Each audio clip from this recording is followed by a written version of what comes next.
Hey, what's going on, guys? Okay, so anyways, I'm feeling a lot better. So thank you for your patience and wondering where I've been. Everyone's been reaching out, hoping I've been feeling better lately. And I am. So I appreciate that. Anyways, guys, I want to bring up to you guys, I don't know if a lot of you guys are aware of the recent test that United States did with the the Missile Interceptor system on the West Coast. It happened, I believe it was Tuesday or Wednesday. We was just testing out our anti-defense system on the shores, and you know, with all the stuff that's been going on with North Korea and all the threats that's been made, again, this report came out this morning, today, from North Korea. You gotta remember, they're like 12.5 hours ahead of us, so if it's, you know, 1 o'clock in the afternoon here, it's going to be, you know, 1:30 in the morning there. So throughout the day while we were sleeping last night, this is what was being said from North Korea. It's saying, and it's being reported, and you know me, I'll post the link in the description. You guys can read it yourself. And the link will give you guys a little bit more in depth of what's really going on if you guys haven't been paying attention. Now, I have been saying that, you know, United States has been condemning all the rocket testing that North Korea and Kim Jong-un has been doing. All while at the same time, we've just been showing military force in the area, in the peninsula. We have 3 USS Navy strike groups ready to go. We deployed 1 THAAD system in South Korea, but then secretly deployed 4 more. South Korea's government and its people had no idea that they were there. So there's a lot of banter going back and forth between China and the United States. China's telling the United States to get them out of there. And Moon, the president of South Korea, and the new government, they just want an explanation as to why there's so much systems within their own country that they didn't know about. So, and this all comes in with the midst of last week's missile test that they did that went into the Sea of Japan, right off the industrial coastline. He's getting closer and closer. Now, with the recent news of the THAAD systems, the extra 4 THAAD systems showing up, and with the news of the USS Nymphs now in its way, I said in my last video or the video before about regarding North Korea about, you know, it's just a matter of time. You don't send all that military equipment over there and spend thousands of dollars sending that stuff there if you're not planning on using it. I really don't think that they're going to sit there and, you know, just spend all that money, especially President Trump. You know, the way he's trying to save money in this country, I don't think he's going to spend all that extra money just to show force. So, to me, and again, this is just my opinion, I'm wondering not if it's going to pop off, but when. And then on top of that, yesterday morning, General Mattis, the commander in the Pentagon, showed up in South Korea. Now, I don't know if they're talking about the THAAD systems. I don't know if they're talking about sanctions against North Korea.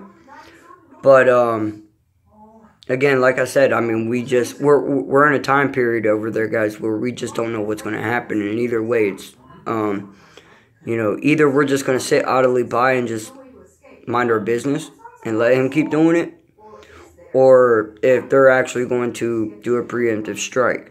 And if that's the case, I'm wondering who's all going to be on our side and who's going to be on North Korea's side. North Korea, as little as that country is, you know, he does have some big allies. He does have some big things that, you know, other countries would like to keep protected for their interest. So it's very unclear as to who and what is going to happen and when. But anyways, the article today says that the U.S. Missile Interceptor system won't stop North Korea's shower of nuclear strikes. I've said it before, guys. He's been making threats against the United States, delivering nuclear warheads to the land of the United States, to us. All right, all these missile tests is just rocket tests. He's trying to develop the rocket strength, the capabilities to deliver those warheads. He has the warhead capabilities. Again, I'll post this article. You guys can all sit there and read it, but this is just more threats that he's making, saying that it won't stop him from striking the United States. So that's something to keep up with, you know, if you guys are, you know, really into wondering what's going on. All right, so anyways, RT's also reporting. I don't know if a lot of you guys have looked into it. I haven't really been keeping up on it because, again, I've been out of it a little bit. There was a deadly terrorist bombing a couple days ago in Kabul, Afghanistan. And I believe that it's ISIS that's taking claim for it. And just yesterday, Friday, there was a massive protest going on within its own people against the government. Their people don't feel like the government's doing everything that it can to keep, its people safe. At the same time, I think they're protesting that America's over there killing civilians, innocent civilians. I mean, we're over there, we're fighting ISIS. But also at the same time, there's over 484 civilians that have died in U.S.-led airstrikes. So the Afghanistan people, they're not happy.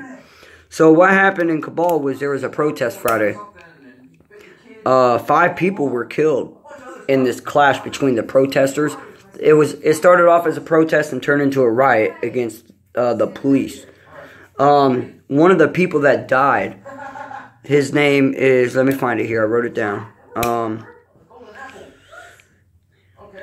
Give me 1 second, I'm sorry guys. One of the protesters, his name was Salim Eisendire. I'm sorry, I know I probably said that wrong. He's the son of an Afghan senator. Well, today they were having a funeral for him. There was a triple suicide bomber. There was 3 people that had suicide bomb vests on inside this funeral, and it went off and killed up to 20 people. And there's 87 more that's injured. So this is all going, recently happening within Afghanistan. ISIS is still very strongly influenced there. And now that you're going to start having, its midst of its own people fighting against the Afghanistan government because they don't feel safe. One of them, they're sitting there. United States is over there, doing airstrikes on ISIS. And they're killing ISIS, but they're also killing a lot of civilians. So, I mean, it's not good. It's not good at all over there. So anyways, Kabul, up to 20 people dead after a triple suicide bomber attack at a funeral. Up to 87 are injured. Just days after the terrorists inside Kabul followed a protest riot against police on Friday. The funeral was for Salim Azadeh, a protester, and the son of an Afghan senator. And there was 5 people killed Friday in that protest. Again, guys, I will post the link in the description. I will let you guys read it. You guys can make up your own opinion on it. It's maddening. It's maddening everywhere, guys. So again, this is just some stuff I wanted to bring up to you guys to keep an eye out on. We've been talking a lot about Syria. We've been talking a lot about North Korea. And I've even stated a little bit about China and Turkey. So this is something that's going on recently in Afghanistan. Well, it hasn't been recent. I mean, what I'm bringing to you guys is recent, but there's been stuff that's been going on in Afghanistan for a long time that I just haven't brought up to you guys. Again, mainstream media, I highly doubt that they're bringing this up. I don't know. I don't even waste my time turning that shit on. I sit in front of my phone and I do my own research. I let my kid play his Xbox. Alright, guys. I'll post the links in the description. And I will be trying to keep you guys updated on this news as well. And try to do my updates as much as possible today. I have a fence I got to go put in, so I won't be around as much. But again, if anything major pops off, you can count on me to bring it to you guys first. Alright, later.